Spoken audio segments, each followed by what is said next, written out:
On the 15th of April 1912 at 2:20 a.m., the RMS Titanic sank in the North Atlantic Ocean, taking a loss of over 1,500 lives. Over a century later, the ship is still remembered not only for her tragic story, but for some odd events.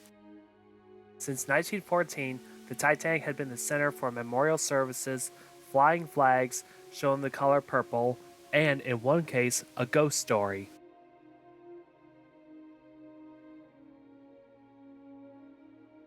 In response to the Titanic disaster, an organization called the International Ice Patrol was set up when the 13 and 16 nations signed an agreement in the first Safety of Life at Sea Convention in 1914.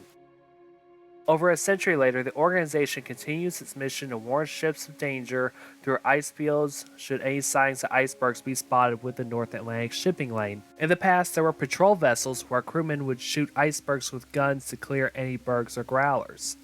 This is to ensure that ocean liners would sail into the Atlantic as safely as possible. In modern times, the patrol would fly over the lane where they would scan for icebergs blocking the lane and would endanger ocean liners and cargo ships. In May of 2023, the U.S. Coast Guard, which owns the International Ice Patrol, made an announcement saying that the patrol would wind down its flight operations. Today, icebergs are checked over satellites, which through a computer screen. However, this could either change or remain the same following the Titan tragedy in 2023.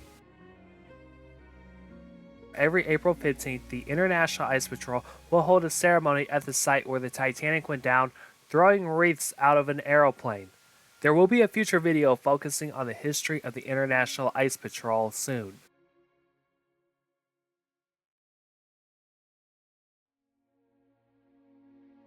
Now, despite being its past rival, the Cunard Line and the White Star Line had merged during the Great Depression.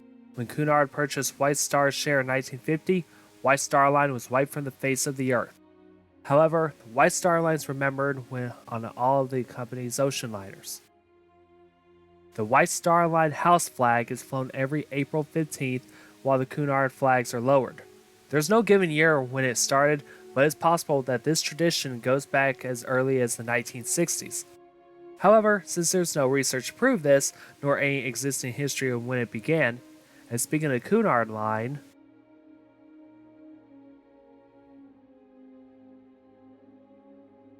although there's no further information, it is believed that before she sank in May of 1915, the Lusitania stopped on the spot where the Titanic went down, and for 2 years on the 15th of April, crewmen would host a memorial service before throwing wreaths or flowers in memory of the lives that were lost.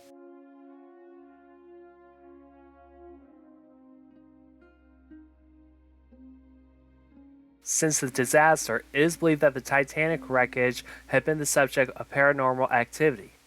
This had included sightings of aura over the wreck site and gusts of wind springing up with full enforcement after one tender ship buried a body at sea.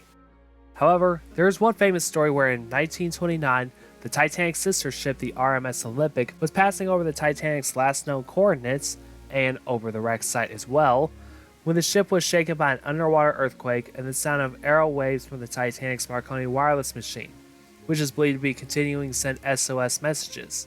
This continued with the Cunard liners like the Mauritania and even through aircraft. It is possible that despite its decaying condition, the machine continues to operate underneath the water. The Titanic is arguably the most infamous ship in history, though the tragedy is remembered for both weird and touching reasons. Despite this, the ship still fascinates enthusiasts and historians, while descendants remember the events in a personal way, especially for their relatives who didn't survive the disaster. Have you attended a memorial service or had a paranormal experience? Share your stories down in the comments.